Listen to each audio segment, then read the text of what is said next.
जय हिंद मित्रांनो, आज आपण निघालोय भारतातला 2 नंबरचा सगळ्यात उंच वॉटरफॉल म्हणजे वज्राई वॉटरफॉलला। आणि आपल्या सोबत आहेत ओमकार, अनिकेत आणि यश। तिघ पण पोहोचलेत आणि तिघ पण एका टू व्हीलर वरती।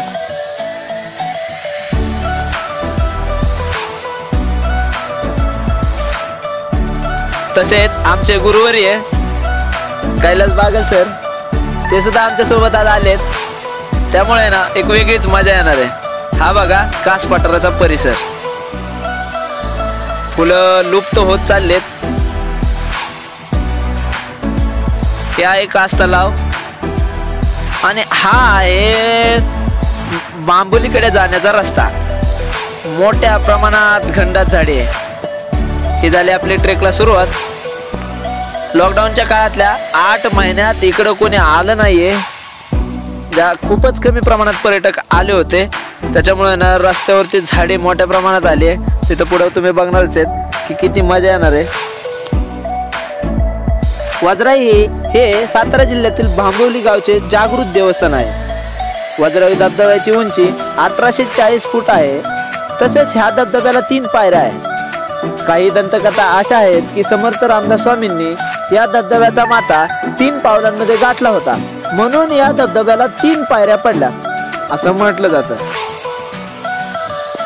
सातारा जिल्ह्यातील उमरडी नदीचा उगम सुद्धा या धबधब्यातून होतो। पुढे जाऊन जे धरण या नदीवरती बनलं गेले त्याला हे उमरडी धरण असेच म्हणतात। हा संपूर्ण परिसर खूपच सुंदर असून हा भाग कास पठाराच्या जवळचा आहे। येथील निसर्गरम्य परिसर हे पावसाळ्याचे प्रमुख आकर्षण आहे। ट्रेकरसाठी हा भाग नंदनवन समजला जातो। वज्राई धबधब्याच्या पायथ्यापर्यंतचा मार्ग उत्कंठपूर्ण आहे, पण पावसाळ्यामध्ये तो धोकादायक असू शकतो।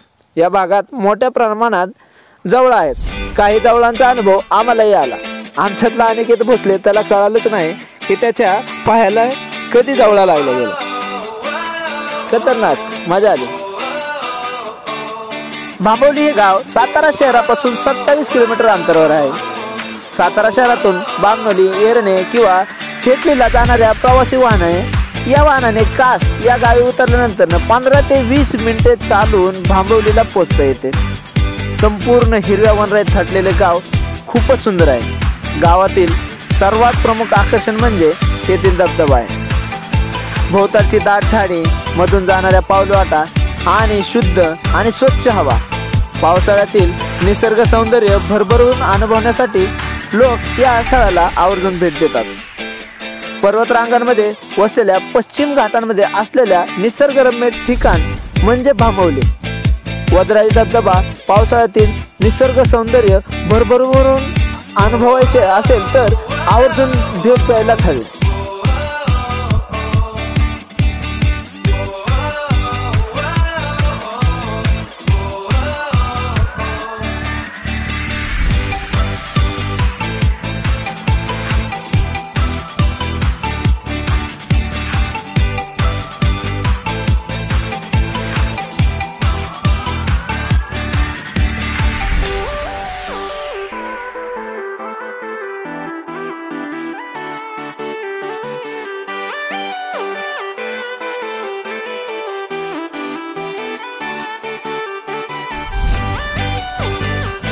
इथे निसर्ग देखावाही बघायला मिळतो।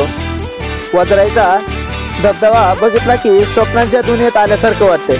लांबच लांब पसरलेले हिरवेगार ओथंबून खाली आले काय ढग, कळकळणारे निर्झर आणि मधूनच डोकावणारे छोटे छोटे धबधबे पाहताना डोळ्याचे पारणे फिटते। पावसाळ्यात तयार होणारे इथले पाण्याचे काही प्रवाह शांतपणे डोंगरावरून खाली येतात, तर काही धबधबे डोंगरावरून अक्षरशः कोसळत खाली येतात। तिथून उसळून पुढे वाहणारे हे पाणी बघायला पर्यटक इथे मोठ्या प्रमाणात गर्दी करतात। वळणावर नयनरम्य देखावे जणू काही आपली वाटच पाहत असतात असं भासतं। पावसाळा हा खूपच सुंदर आहे हे वज्राईला गेल्याशिवाय कळत नाही। पावसाळी धुक्यात जणू काही डोकी हरवलेल्या टेकड्या आकाशात उंच झेपावत आहेत असे वाटते। टेकड्याच्या या भल्या थोरल्या भतीवर अलगद उतरणारे ढग वातावरण भारावून टाकतात। काळ्या ढगांभोवती चालणारा हा ऊन पावसाचा खेळ जणू काय दिव्यांची ज्योत थरारवत असा भासतो. हा मनोहरी खेळ पाहताना आपण मंत्रमुग्ध होतो. वजराई धबधबा स्वर्गीय सुखाचा अनुभव देतो. पावसाळ्यामध्ये खूप धमाल मजा मस्ती करायची असेल तर तुम्ही सुद्धा एकदा नक्कीच वजराई धबधब्याला भेट द्या. वाटलंच तर मला फोन करा, आपण सगळे सोबत जाऊया. मी तर दरवर्षी वजराईला जातो, मजा येते. जय हिंद मित्रांनो, आज आपण आलोय अचानक भयानक वजराई वॉटरफॉलला, जो की भारतातला सगळ्यात उंच वॉटरफॉल आहे. चला तुम्हाला दाखवतो वजराई. एवढी घनदाट झाडे आले जसा पहिल्यांदा आलो. गँग आहे आपल्यासोबत, पौम्या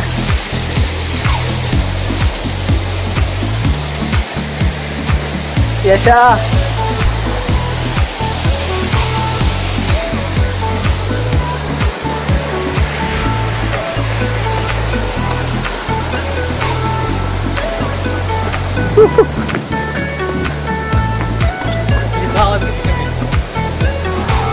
कशी गुफा. वजराई म्हणजे माझी दरवर्षी केली जाणारी वारी. प्रत्येक वर्षातून एक वेळेस तरी वजराईला यायला लागतं, त्याशिवाय मजा नाही.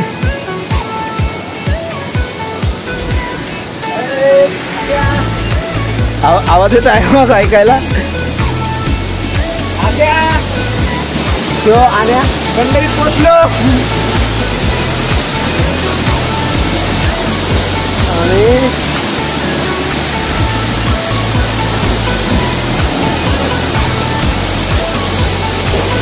सर हे माझे सर कैलास बागल सर, त्यांच्यामुळे ह्या सह्याद्रीमध्ये माझं मन कुठं कुठं रमायला लागलं. सरांसोबत मी माझा पहिला ट्रिप केला होता तो वासोटा, त्यानंतर न काय सरांच्या मार्गदर्शनाखाली आजही ट्रेक करतोय. वेगवेगळे मजा येते. खेकडा कलर कुठे.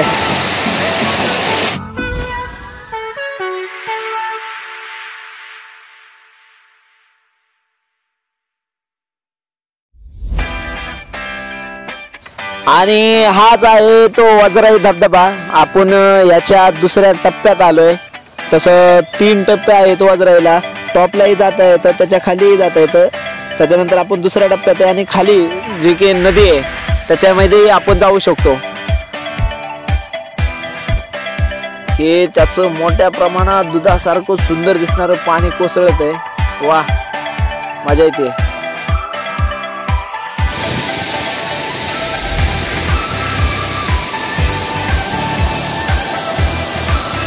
चला मी तुम्हाला बाकीची माहिती सांगणं बंद करतो. तुम्ही हा निसर्ग सौंदर्याचा अनुभव घ्या आणि मजा करा.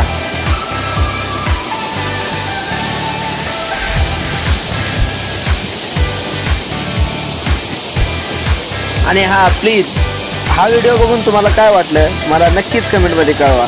थँक्यू.